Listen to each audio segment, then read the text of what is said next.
Hello everyone, मैं अंजलि अपने YouTube channel ई पाठशाला पर आप सभी का बहुत बहुत स्वागत करती हूँ। आज का हमारा स्टडी टॉपिक रहेगा विटामिन्स। जैसा कि नाम से ही आप लोग जानते हैं कि विटामिन्स हमारे शरीर के लिए बहुत ही इम्पॉर्टेंट होते हैं। जैसे विटामिन्स ये जीवन सत्व भोजन के अवयव हैं जिनकी सभी जीवों को अल्प मात्रा में आवश्यकता होती है। रासायनिक रूप से ये सभी कार्बनिक यौगिक होते हैं। उस यौगिक को विटामिन कहा जाता है जो शरीर द्वारा पर्याप्त मात्रा में स्वयं उत्पन्न नहीं किए जा सकते हैं, बल्कि भोजन के रूप में इन्हें लेना आवश्यक है। इसका मतलब है कि ये विटामिन हमारी बॉडी में बहुत ही अल्प मात्रा में, यानी कि बहुत ही छोटी सी मात्रा में इनकी आवश्यकता होती है। लेकिन खास बात यह है कि ये शरीर द्वारा खुद से प्रिपेयर नहीं किए जाते, बल्कि हम भोजन के साथ या भोजन के अवयवों के रूप में इन्हें ग्रहण करते हैं। इसके बाद नेक्स्ट टॉपिक आप हमारा आता है विटामिन के प्रकार। तो विटामिन को मेनली दो प्रकारों में बांटा गया है। पहला है जल में घुलनशील विटामिन और दूसरा है वसा में घुलनशील विटामिन। वसा में घुलनशील विटामिन 4 टाइप्स के होते हैं, विटामिन ए, डी, ई और के। इसको आप एडेक के नाम से याद कर सकते हैं। और जल में घुलनशील केवल 2 ही विटामिन होते हैं, विटामिन बी और सी। इसके बाद विटामिन के रासायनिक नाम। ये vitamin A, B, C, D, E और के इनके वैज्ञानिक नाम या रासायनिक नाम है।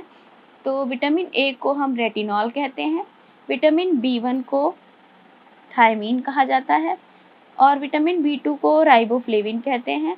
विटामिन बी3 नायसिन है, विटामिन बी5 पेंटोथेनिक अम्ल है, विटामिन बी6 पायरिडॉक्सिन है, विटामिन बी7 को बायोटिन कहते हैं, विटामिन बी9 फ्लोएट के नाम से जाना जाता है, विटामिन बी12 साइनोकोबैलेमिन कहते हैं, विटामिन डी को कैल्सिफेरॉल कहते हैं, vitamin E tocopherol and vitamin की नेप्थोक्विनोन और फिलोक्विनोन।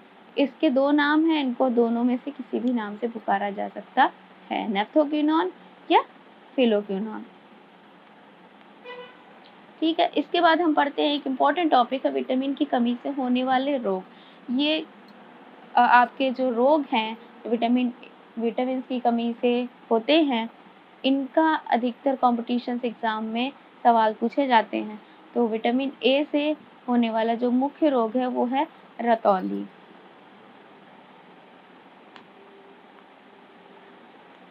इसके अलावा विटामिन बी1 की कमी से होने वाला रोग बेरी कहलाता है। विटामिन बी2 की कमी से त्वचा का फटना या आंखों का लाल होना।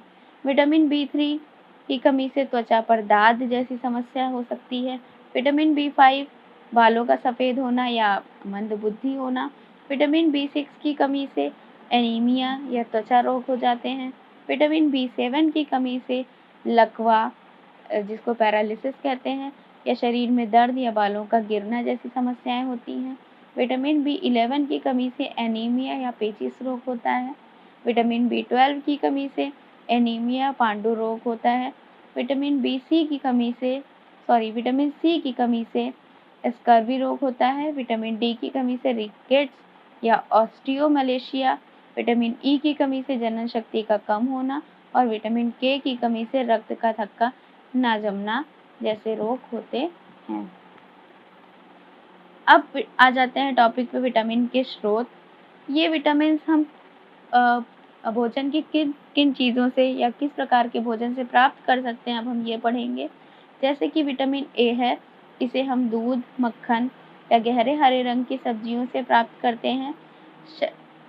पीले और हरे रंग के फल व सब्जियों में मौजूद पिगमेंट कैरोटीन को भी विटामिन ए में बदल देता है। यानी कि वो फल या सब्जियां जिनमें पीला कलर होता है, जैसे आपका गाजर हो गया या जो पीले रंग वाले, इनको कैरोटीन भी विटामिन ए में परिवर्तित हो जाता है। और इसकी विटामिन ए की भूमिका क्या है हमारे शरीर में? ये आँख के रेटिना, सरीखी शरीर की झिल्लियों, फेफड़ों के अस्तर और पाचक तंत्र प्रणाली के लिए आवश्यक है। थायमीन यानी कि विटामिन बी साबुत अनाज, आटा, दालें, मेवा और फल, मटर की फलियों में पाया जाता है। भूमिका क्या है इसकी? यह कार्बोहाइड्रेट की ज्वलन को सुनिश्चित करता है, यानी कि भोजन में जो हम कार्बोहाइड्रेट लेते हैं उसके पाचन में काम आता है। राइबोफ्लेविन बी दूध और पनीर में पाया जाता है। यह ऊर्जा रिलीज और शरीर के रखरखाव की सभी कोशिकाओं के लिए आवश्यक होता है। इसके अलावा नायसिन आपके साबुत अनाज, आटा और एनरिच्ड अन्न में उपस्थित होता है। भूमिका क्या है इसकी? यह ऊर्जा रिलीज और रखरखाव के लिए सभी कोशिकाओं के लिए आवश्यकता होती है। पायरिडॉक्सिन साबुत अनाज और दूध में उपस्थित होता है। रक्त कोशिकाओं और तंत्रिकाओं को समुचित रूप से काम करने के लिए इसकी जरूरत होती है।